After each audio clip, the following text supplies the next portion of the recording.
The stars above Argon 9 always looked cold. Even from the glass ceiling of the Nexera Mart building, they twinkled like distant promises, beautiful, but unreachable. Kalen Drek stood near the loading dock, dressed in a plain gray work uniform. No one around him knew that he was the CEO of Nexera, one of the most powerful corporations in the galaxy. Today, he was just Cal, the new floor worker. His badge said so. His boots had real dirt. His hands were tired after 6 hours of lifting crates. And for the first time in years, he felt grounded. Kalen had built Nexera from a small Earth-based tech startup into a system-wide superstore. But as the company grew, so did the distance between him and the people who made it run. Over the last year, complaints started to reach him, stories of mistreatment, missing wages, even rumors of humans being replaced by machines. He didn't want to rely on filtered reports or polished numbers anymore. He wanted to see the truth with his own eyes. So here he was, on the edge of the galaxy, in a dusty colony, blending in. The store on Argon 9 wasn't fancy. The walls flickered with old neon lights. The shelves were half-stocked.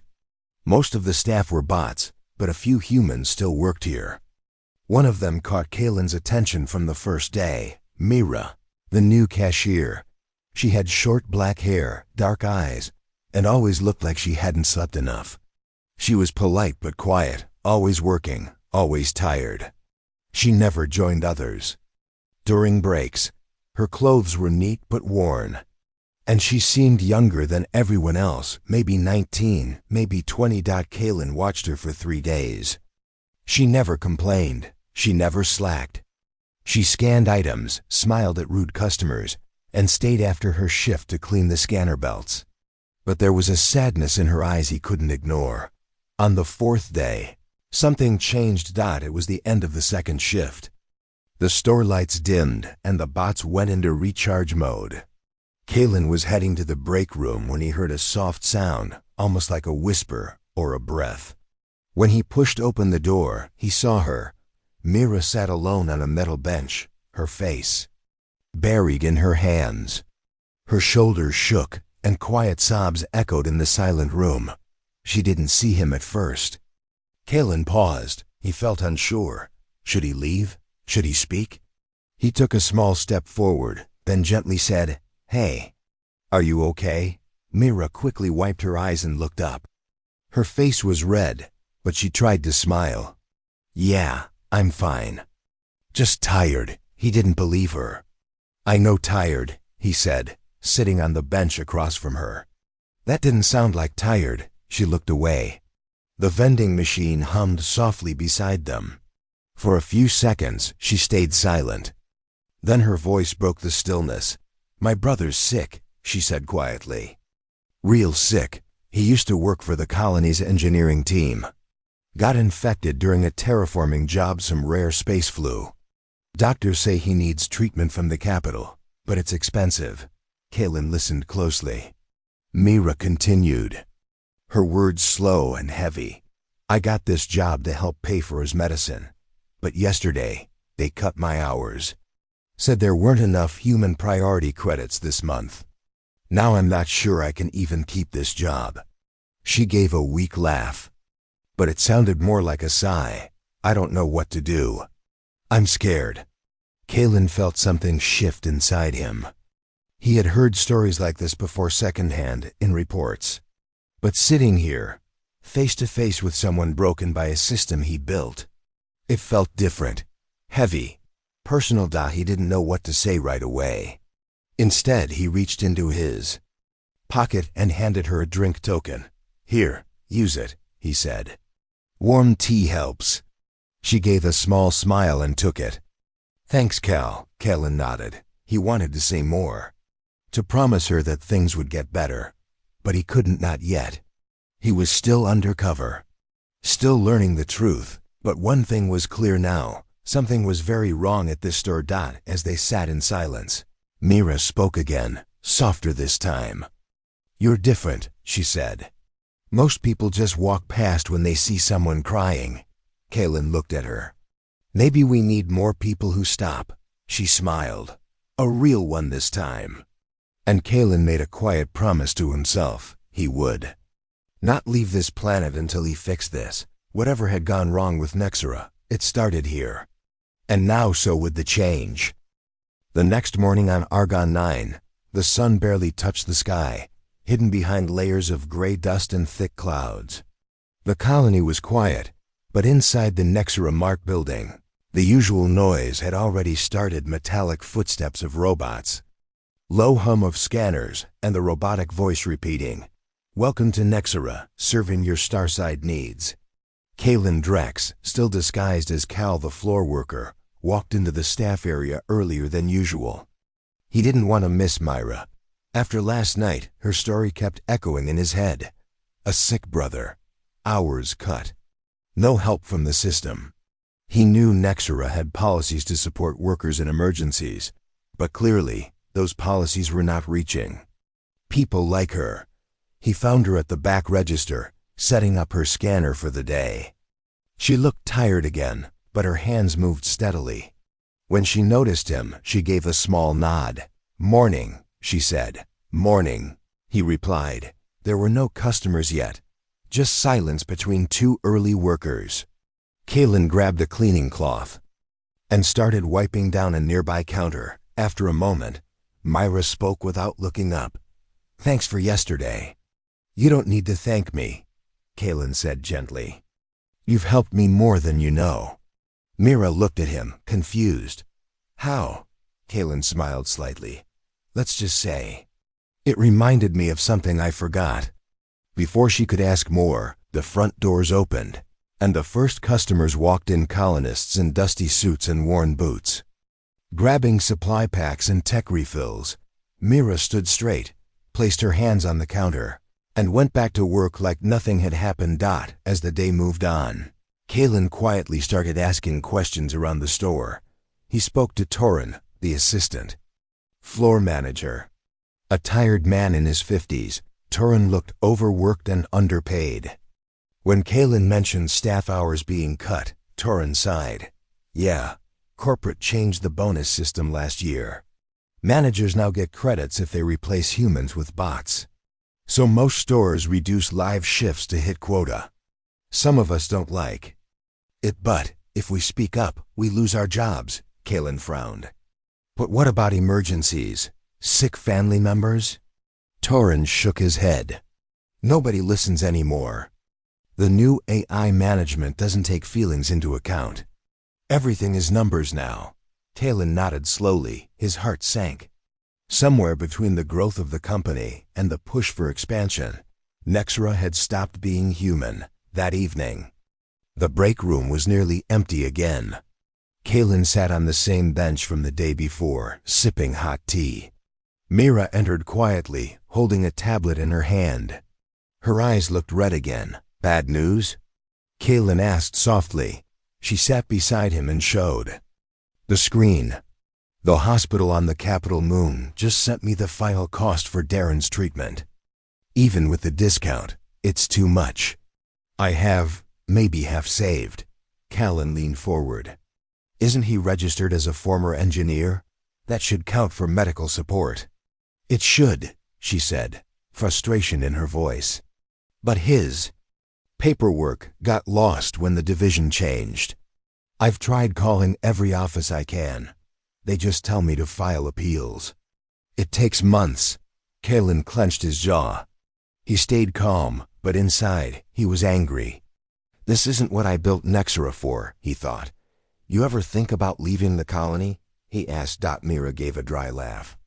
"And go where? No one hires outsiders without high-level skills. Besides, I can't leave Darren. He's all I have." Kalen nodded. "And Nexera? I used to think it was my chance. That maybe if I worked hard enough, someone would notice me. But now, I don't know. I feel invisible." Her voice was soft, honest, and it cut deep. Kalen looked at her carefully. "You're not invisible, Myra." She blinked, surprised by the way he said her name. There was something steady in his voice, something comforting. But she didn't reply. She just looked down at her hands. They sat in silence for a few minutes. Then Mira whispered, "I'm scared I'm going to lose everything." Kaylin didn't say, "It'll be okay." He didn't lie. He simply said, "You won't lose. Not while I'm here." She gave a small nod, her eyes full of quiet hope. After she left, Kaylin stayed in the break room. He opened his personal device, one that no one knew he carried. With hidden access to Nexra's internal systems, he pulled up the records for the Argon 9 branch. What he saw shocked him. Dozens of complaints, marked as resolved, were never actually answered. Employee health credits were rerouted. Staff bonuses were canceled for efficiency targets. And at the top of the mess was Director Voln, the planetary supervisor, signing off on every decision. Voln had written that Myra's hours were cut due to inefficiency and that she was not vital to operations. But Kaylin had watched her work faster and kinder than any bot. Kaylin's hands tightened into fists. This wasn't just a broken system. It was being abused from the top. He stared at the screen. His reflection looked back at him, not as a worker, but as the man responsible for all of it. He knew what he had to do. Tomorrow, he would begin the real work. He would expose the truth. And he would start with saving Mira. The sky over Argon 9 was darker than usual, with a heavy storm forming over the colony. But inside Nexra Mart, the same routine continued. Robots moved up and down the aisles. Screens blinked with sales data. The store ran like a machine, fast, cold, and quiet. But deep within that machine, Kaylin Drex, the Undercover CEO, was now a man with a purpose. He had seen enough. Mira's pain, Darren's lost medical file, and the clear signs of corruption told him that this store, no, this entire branch was hiding something. He could no longer just watch. It was time to dig deeper. Kaylin started with the employee records. Late at night, while bots recharged and the building went quiet, he used his secure CEO device. Hidden inside a fake cleaning unit, the device gave him full access to Nexra's internal systems, something no regular worker could ever touch. He searched for Mira's file first. It was clean.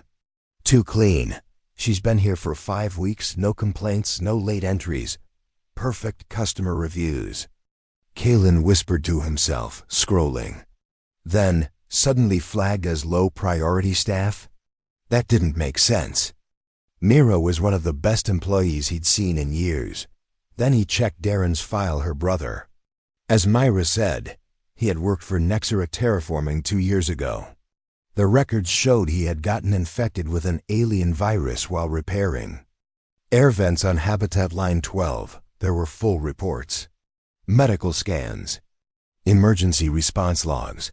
But suddenly, 3 months ago, all files were marked incomplete and reassigned to pending investigation. Kaylin frowned. This was deliberate. Someone erased Darren's access to support. He traced the changes. The file had been edited from an office on Orbit Hub 3, where Director Voln's headquarters were located. Kaylin's heart burned. Voln, the same man who approved robot expansions and employee cuts across colony stores. The same one who canceled Mira's full-time status last week. Kaylin opened Voln's logs. What he found made his stomach turn. Voln had created a secret profit scheme. By replacing human staff with bots and cutting off non-essential benefits, he redirected Nexra funds into a private bonus pool disguised as efficiency rewards. That money, millions of credits, was hidden across multiple accounts, all while human workers were pushed aside. This isn't a mistake. It's theft. And people like Mira are paying the price. The next day, Kaylin went back to work like nothing had changed. He carried boxes, cleaned shelves, smiled at customers. But inside, he was planning. He needed help but trusted no one at this branch. Except maybe Mira. That afternoon, while pretending to clean near her counter, he spoke quietly. "Mira, can I talk to you during break? Somewhere private?" She looked surprised but nodded. "Sure, 10 minutes?" Inside the old storeroom, surrounded by dusty boxes and faded banners. Kaylin showed her a small screen with Darren's full medical file restored. Mira gasped. "Where did you get this?" "I have access to systems most workers don't," he said carefully. "I found out someone erased your brother's file, on purpose." Her hands shook as she held the screen. "I knew something was wrong, but no one believed me." "I believe you," Kaylin said. "And I can help more, but I need your trust." She looked at him. Her eyes searched his face. "Who are you really?" He hesitated. "I can't tell you yet," he said softly. "But I promise you this. I'm not here to hurt you. I'm here to fix what's broken." Mira nodded slowly, still unsure but hopeful. Then Kaylin handed her a small card. "This will connect your brother to direct medical support at Nexera's Core Health Division. Use it tonight, quietly. Say it came from a friend." Her voice cracked. "Why are you helping me?" "Because you reminded me that people matter more than profits," Kaylin said, meaning every word. "You showed me what I forgot." That night, Mira used the card. Within minutes, a live health agent responded real, kind, and fast. Darren was added back to the support system. A medical drone was scheduled to pick him up within 48 hours. For the first time in weeks, Mira cried tears of relief. But not everyone was happy. The next morning, Kaylin noticed changes. Cameras turned in odd directions. A new security bot patrolled the hallway near the staff rooms. And Mira's register was being monitored by a supervisor drone, sign that someone had flagged her. Kaylin knew Voln must have sensed something. Maybe he saw the file access. Maybe he noticed the restored records. Either way, time was running out. Before the day ended, a message appeared on Kaylin's secret device. From HQ Surveillance AI Subject. Internal alert, unauthorized file. Recovery detected. Unusual access activity, traced to Argon 9. Regional Director notified. Investigation launched. Kaylin's eyes narrowed. Voln's coming. That night, Kaylin sent one final encrypted message to Nexera's internal oversight. Division, a group buried deep inside company structure, meant to investigate illegal practices. He attached every file, Voln's fake reports, the stolen credits, the manipulated staff records. He signed it under his real CEO credentials. Tomorrow, everything would change. But first he had to protect Mira. He walked to her one last time before closing and handed her a small device. "If anything happens," he whispered, "press this. Help will come." She looked confused but didn't argue. She had started to trust him, even if she didn't fully understand. As the doors locked and the night rolled in, the stars above Argon 9 watched silently. They didn't know it yet. But a storm was coming. And it wasn't in the sky. It was Kaylin Drex, the CEO who remembered what it meant to be human. The sky over Argon 9 glowed red with the setting sun, but inside Nexera Mart, the mood had shifted. Tension filled the air. Even the service bots moved slower, their glowing eyes scanning more carefully. Kaylin Drex, still in his worker disguise, could feel it in every corner of the store. Something had changed. Voln had noticed the disruption. The corrupt regional director might not know exactly who had accessed the secret files, but he knew someone was digging too deep. And now, Mira was being watched. That morning, when Kaylin walked into the store, Myra's register had already been locked. She stood near the wall, holding a small notice paper. Her face was pale. Kaylin walked over quietly. "What happened?" She handed him the paper. It read, "Employee 08147, Mira. Solon has been suspended pending investigation. Alleged misuse of company systems. Return uniform and ID immediately." Kaylin's hands tightened into fists. "This is nonsense." Mira tried to stay strong. "They said someone accessed high-level systems using my login. But I didn't even touch anything." "I know," he said firmly. "You're being used as a scapegoat." She looked down. What do I do now? If I lose this job, I can't even afford the shuttle to visit Darren. Kalen took a breath. He couldn't stay hidden anymore. You trust me, right? He asked. Mira looked into his eyes. Slowly she nodded. Double quotes, then give me 12 hours. Don't leave the colony. Stay close to the shelter units. Someone will contact you. She nodded again, though her hands were shaking. Are you going to fix this? He didn't lie. I'm going to try. Kalen returned to the storage room and opened his secure device. His face was hard now. The time for quiet investigation was over. He sent a direct message to Central Oversight HQ, unlocking his full CEO credentials. Within moments, a live call was initiated. A female voice appeared on the screen. CEO Drex, you've been dark for several days. We feared the worst. I'm alive, Kalen said. But our systems are not. Voln is stealing credits, abusing policy, and harming our employees. I've collected all the proof. He uploaded every file, the altered reports, the manipulated health records, the bonus redirection logs. The oversight officer's eyes widened as she scanned through them. This is massive, she whispered. Send a strike team, Kalen ordered. Now, we need arrests before more damage is done. She nodded quickly. Understood. Estimated arrival to Argon 9 in 8 hours. Kalen ended the call. He leaned back and looked at the dusty ceiling. Hold on, Mira, he thought. Help is on the way. But Voln wasn't done yet. That night, just 2 hours after Myra's suspension, a high-end transport ship landed at the colony port. Out stepped Director Voln himself, tall, bald, and dressed in a shining black Nexera uniform. His eyes were cold, his smile fake. He walked into the store with 2 large security bots behind him. Gather all staff, he ordered. The workers stood in a tight circle near the front registers. Kalen blended in, keeping his face low. Voln's voice echoed in the silence. There has been a security breach. Someone here accessed private company systems. 1 employee has already been removed. If others are involved, speak now. This is your only warning. No one moved. The bot stood ready. Voln turned slowly, eyes scanning faces. Then he smiled. Very well. We will conduct full scans and loyalty checks tomorrow. If anyone is hiding something, we will find it.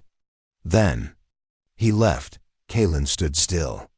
The workers whispered nervously around him. The fear was real now. Voln had brought war into this small store. Late that night, Mira sat alone near the edge of the colony by a broken delivery station. She clutched the device Kalen had given her, the one he said would bring help. Then she heard a sound. A quiet beep. The device glowed green. A calm voice said, "Shelter drone incoming. Please remain where you are." A small black drone floated down from the sky. It scanned her face, then said, "Mira Solon. Cleared for emergency protection. Follow." Beacon lights to Safe Zone 3. Without thinking, she got up and walked toward the lights. Whatever was happening, she was no longer alone. Back inside Nexera Mart, Kalen waited near the storage area. The time was close. He opened a hidden panel and pulled out a fresh uniform, a black coat with a gold stripe, the symbol of Nexera HQ. Stepped into the main floor, straightened his back, and walked toward Voln's office with a calm, steady pace. 2 bots stopped him at the door. "I am Kalen Drex," he said clearly. "CEO of Nexera Systems. Stand down." The bots paused. Their scanners lit up, then turned green. "Access confirmed," they replied in unison. "Welcome, Director Kalen." Kalen entered the office. Voln stood by the window, sipping a drink. When he turned and saw Kalen in his full CEO uniform, the color drained from his face. "You," Voln whispered. "You were—" "Yes," Kalen said coldly. "I was the worker you ignored. The one who watched you destroy lives." Voln stepped back. "You can't," Kalen held up a small cube. It glowed blue. "This contains all your crimes. The strike team is landing in 1 hour." Vaughn's voice cracked. I followed policy." "You followed your greed," Kalen snapped. "And you hurt people like Mira, people who gave their all." Vaughn tried to run, but the bots at the door moved quickly, blocking his path. Within seconds, he was restrained. Kalen stood still as the sirens began to sound across the colony. Bright lights in the sky announcing the arrival of Nexara's internal security teams. The next morning, the sun rose over Argon 9 as if nothing had happened. But everything had changed. Mira stood outside the store, watching as officers led Vaughn and his assistants into a ship. She saw Kalen standing nearby in his real uniform. She walked over slowly. "It was you, wasn't it?" Kalen smiled. "I told you I'd fix it." She looked at him, eyes full of both shock and relief. "Why did you help someone like me?" He answered softly, "Because you reminded me why I built Nexara in the first place." The news spread through Argon 9 like wildfire. Within hours of Director Vaughn's arrest, Nexara Mart was no longer the same place. People whispered about the undercover worker who had exposed the corruption. Robots that once scanned silently now followed human-led commands. Supervisors were replaced, and a message from Nexara headquarters played on every screen. "All employees are valued. Human dignity comes first." But for Mira, the biggest change stood right in front of her, wearing a black Nexara coat with a golden stripe, the symbol of top leadership. She stared at Kalen Drex, the man she had known as Cal, her quiet co-worker who had sat beside her in the break room. The man who had listened, who had cared. "You're really the CEO?" she asked softly. Kalen nodded. "Yes. You worked beside us. You carried crates, mopped floors." "I wanted to see the truth," he said, "and I did through your eyes." Mira looked down, unsure of what to say. "I don't understand. Why go through all this trouble?" Kalen stepped closer, his voice steady. "Because somewhere along the way, I forgot what Nexara was meant to be. It became numbers, charts, expansions. I stopped listening to the people who built it with me." He paused, then added, "But then I met you." Mira looked at him, her expression unreadable. "You reminded me what it means to care," Kalen continued. "You worked hard, stayed strong, and still showed kindness. And you never gave up, even when the system failed you." A quiet moment passed between them. "I thought I was invisible," Myra whispered. "You were never invisible," Kalen said. "You were just ignored. But not anymore." Later that afternoon, a Nexara command vessel landed at the colony port. Top officers stepped out, along with new staff from Human Resources Recovery Team specialists, trained to review all past cases where workers had been mistreated or neglected. Kalen stood on the main platform, addressing the store's employees, both old and new. "This store will be the first to test our Human First initiative," he announced. "That means real hours, fair wages, proper health care, and a voice for every worker. Bots will assist, not replace. And every complaint will be reviewed by a real person." The workers clapped, some unsure, some hopeful. For the first time in years, someone at the top had come down to speak to them. And he hadn't sent a robot to do it. Mira stood off to the side, watching quietly. The wind brushed through her hair. She wasn't used to attention, and she wasn't looking for praise. But part of her felt something new now, respect. That evening, as the sun dipped below the colony horizon, Mira walked to the hospital shuttle port. A sleek medical unit stood ready. Inside, Darren, her older brother, was lying on a cushioned bed. His face was pale, but there was color in his cheeks. Now hope where before there had only been pain. "How are you feeling?" she asked. "Better," Darren said with a small smile. "The doctors say I'll be taken to Earth Central for full treatment. They even gave me a priority code. I don't know how." Mira glanced back toward the main plaza, where Kellen was still talking to the recovery team. She smiled. Someone helped, she said. Someone who cared. Back at the store, Kaylin walked through the aisles slowly. The shelves looked fuller already. The screens showed human faces again, not just cold sale ads. He paused near the break room, the place where everything had started. He sat on the same metal bench where Myra had once cried. That memory still lived in his mind clearly, the sound of quiet sobs, the broken voice, the pain of someone doing her best and still being pushed down. So many others like her were still out there on other colony worlds, in forgotten outposts, working inside the system he had created. But now he had a mission. He pulled out a small holopad and began drafting the new order, Nexera Directive 7A, Humanity First, effective immediately. Every Nexera branch must follow the updated worker protection guidelines. No employee can be replaced by automation without personal review. All health emergencies must be responded to within 48 hours. Emotional support centers must be created in every outpost store. A human advocacy role must be added to every team. Pause. Then he typed one more line, inspired by Mira Solon. Cashier, Argon-9. The next day, Kaylin found Mira helping at a local supply tent. Even though she was no longer required to work, "You're supposed to rest," he said with a grin. Mira smiled. "Helping others is rest for me. I have something for you," he said, handing her a sealed envelope. She opened it carefully. Inside was a job offer. Position: Head of Worker Advocacy Program, Frontier Region location. Your choice training. Full scholarship at Nexera. Academy start date anytime you're ready. Her eyes widened. "I don't understand. This is too much." "It's not," Kaylin said. "We need people like you. People who listen. People who don't forget what it feels like to struggle." She looked at the offer, then at him. "You really want me for this?"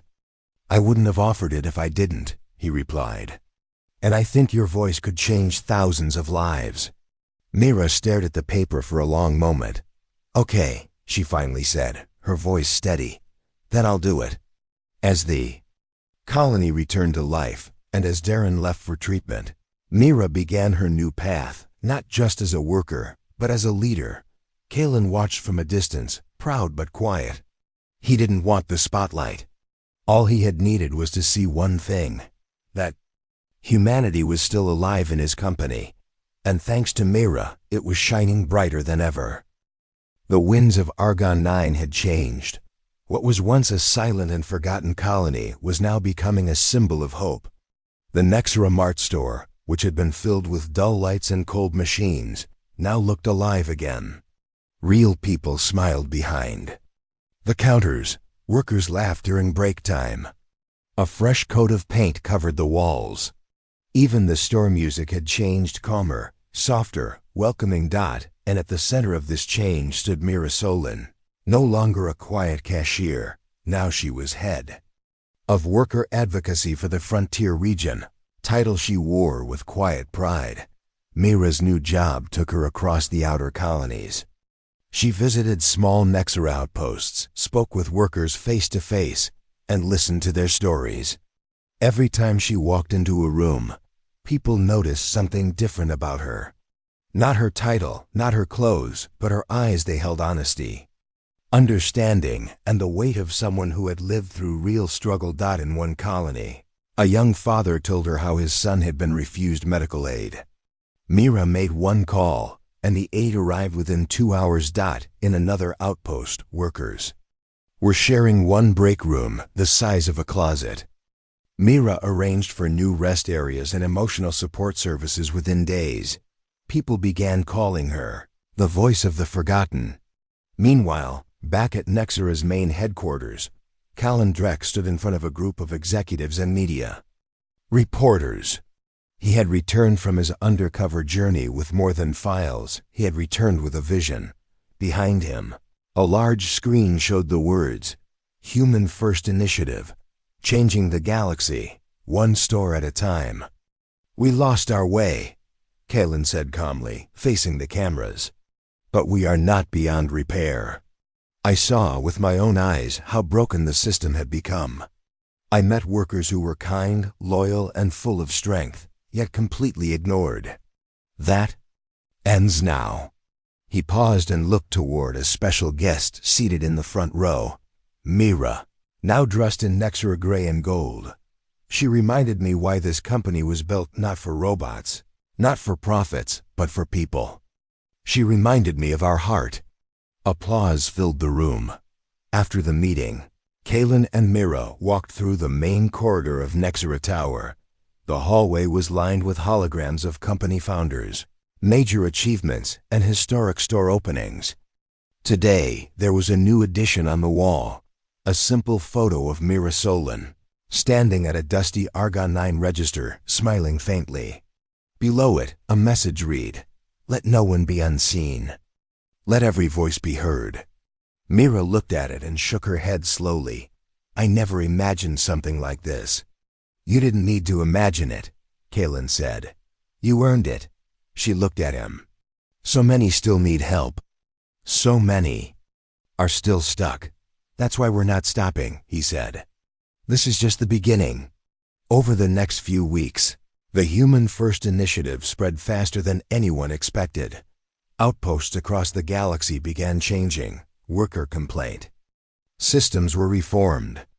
Every concern was now answered by a human team within 48 hours. Sick workers were given instant access to virtual doctors and mobile clinics. Emotional wellness centers opened inside larger stores, with trained staff offering support. Robots were redesigned, not to replace humans, but to assist them respectfully. Every change carried Myra's quiet influence. One evening, Mira returned to Argon 9 for a short visit. The store looked brighter now. Familiar faces greeted her with hugs and smiles. Even the bots chirped out, "Welcome, Advocate Mira." Inside the break room, now cleaner and cozier, she found Torin, the assistant manager who had once felt powerless. "You did all this," he said, shaking her hand. "We all did," Mira replied. "You kept this place alive when it was falling apart." He nodded. "Feels good to be heard again." Mira sat on the same bench where she had once cried. Years ago, or so it felt. She ran her fingers across the cold metal, now warm with memory. Later, she visited the colony hospital. Darren, her brother, had returned from Earth Central after full treatment. He walked now without pain. He smiled without fear. "I saw your speech," he said, hugging her. "You're becoming a star." "I'm not trying to be a star," she said with a laugh. "I just want to help people who feel forgotten." Darren looked at her and said quietly, "Well, you helped me. That's enough to make you a star in my book." Back on Earth, Kalen received daily reports of the changes. Every colony that improved, every worker who smiled again, felt like a small step toward rebuilding something real, something he had once lost in the race for success. One evening, standing on the Nexera Tower rooftop, he stared at the stars. His assistant asked him, "Do you think it's enough? All these reforms?" Kalen replied, "It will never be enough. But it's better. And every better life makes the journey worth it." He thought of Mira, the quiet girl in the break room, the strong woman who reminded the galaxy that humans matter. As stardust passed quietly across the black sky, Nexera was no longer just a name. It was becoming a promise. And at its center, not machines, not metal, not numbers, but hope. Months had passed since the Human First initiative had begun. Across the stars, Nexera outposts no longer felt like cold, mechanical factories. Instead, they felt like living communities, small lights of warmth scattered through the dark vacuum of space. At the center of this quiet revolution, Mira Solon stood calmly, her purpose clear. On this day, she was preparing for her most important mission yet. A new colony called Virel Station had been added to the Nexera expansion map. It was far away, deep in a barely explored sector, where human settlements were still small and fragile. Kaylin Drex, the CEO, had chosen Mira to lead the human support team personally. But this time, Mira wouldn't just be visiting, she was staying. "Mira," Kaylin said over a holocall from Earth, "are you sure about this? You've done enough.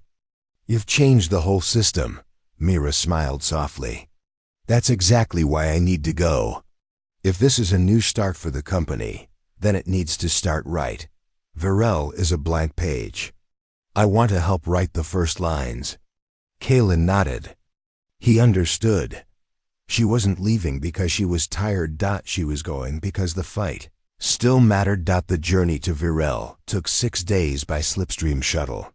Mira traveled with a team of young volunteers, former cashiers, support bots reprogrammed for kindness, and doctors ready to serve. The shuttle was quiet, filled with hopeful energy. One of the young workers, a boy named Luno, asked Mira, "Were you scared the first time you stood up to a manager?" Mira chuckled. "Terrified." "Why did you do it then?" "Because silence hurts more in the long run," she said. "And sometimes one voice can open 100 doors." When they landed at Virel, the colony was quiet. Dust floated in the air, and most of the buildings were still under construction. The Nexra Mart there was a bare skeleton of steel beams and wiring. Workers were already on site, setting up solar panels and storage rooms. Mira got to work the same day. She didn't sit in an office. She didn't wear fancy clothes. She picked up crates, helped install wiring, served meals, and listened to every single worker like they were the only person in the galaxy.